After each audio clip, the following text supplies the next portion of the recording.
178 விளையாட்டு வீரர்களுக்கு பணி நியமன ஆணை வழங்குதல், 1172 விளையாட்டு வீரர்களுக்கு உயரிய ஊக்கத்தொகை வழங்குதல், சென்னையில உலகத்தரத்திலான விளையாட்டு நகரம் அமைக்க அடிக்கல் நாட்டு விழா என முப்பெரும் விழாவாக இதை ஏற்பாடு செஞ்சிருக்கிறார் மாண்புமிகு துணை முதலமைச்சர் உதயநிதி அவர்கள். உங்களுக்கு புரிகிற மாதிரி சொல்லணும்னா இது ஒரு ட்ரிபிள் ஜம்ப் ரவுண்ட். இன்னைக்கு உலகம் போற வேகத்துக்கு ஒரு முறை மட்டும் வின் பண்ணா போதாது, தொடர்ந்து வின் பண்ணணும். இது உங்களுக்கு மட்டும் சொல்ற மெசேஜ் இல்ல, அரசியல் இருக்கக்கூடிய எங்களுக்கும் பொருந்தும். மீண்டும் மீண்டும் வெற்றி பெறணும். அப்படி நீங்க வெற்றி பெற்று வாழ்க்கையில முன்னேற உங்களுக்கு தேவையான எல்லாவற்றையும் செஞ்சு தர நம்ம அரசு தயாராக இருக்கு. நம்ம இளைஞர்களுக்கு படிப்பும் விளையாட்டும் 2 கண்களாக இருக்கணும். பாசிட்டிவா இருங்க, ஃபிட்டா இருங்க.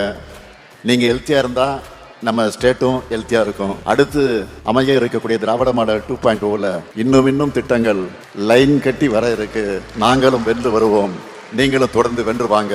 வீட்டில் சாப்பாடுலாம் அந்த அளவுக்கு பெருசாக ஒன்றும் இருக்காது. இங்கேனா டெய்லியும் நான்வெஜ் போகிறாங்க. ஸோ அதுவும் ஸ்போர்ட்ஸ் பண்ணுறதுக்கு இன்னும் யூஸ்ஃபுல்லாக இருக்கும்.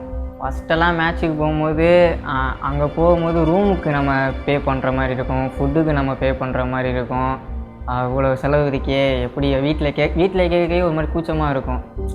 இப்போ 1000 கொடுங்க, 2000 கொடுங்க அப்படின்ட்டு கேட்குறது. ஸ்டேட்லேயே எல்லா காசும் கொடுத்துறாங்க. சாப்பாட்டுக்கான காசு, டிக்கெட் காசு எல்லாமே அவங்களே கொடுத்துட்றாங்க. எங்களுக்கு ஒரு பிரச்சனை இல்லாதனால என்னால் ஃபோக்கஸ் பண்ண முடியுது வீட்டில்.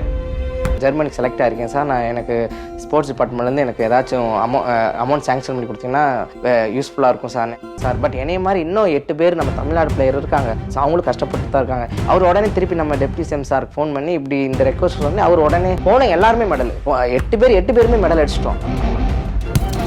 பேராக்கு இதுக்கு முன்னாடி எங்களுக்கு கோச்சோ இல்லை ஜிம் கிரவுண்டு இந்த மாதிரி எதுவுமே கிடையாது. இப்போ உதயநிதி அண்ணா வந்ததுக்கப்புறம் தான் எங்களுக்கு எஸ்ஜிடியில் பேராக்கு கோச்சு, ஹாஸ்டல் இதெல்லாமே கொடுத்துரும்.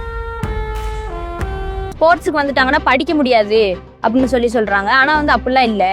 போன வருஷம் நான் இங்கே தான் படிச்சுட்டு இருந்தேன். 10th 417 மார்க் ஸ்கோர் பண்ணேன்.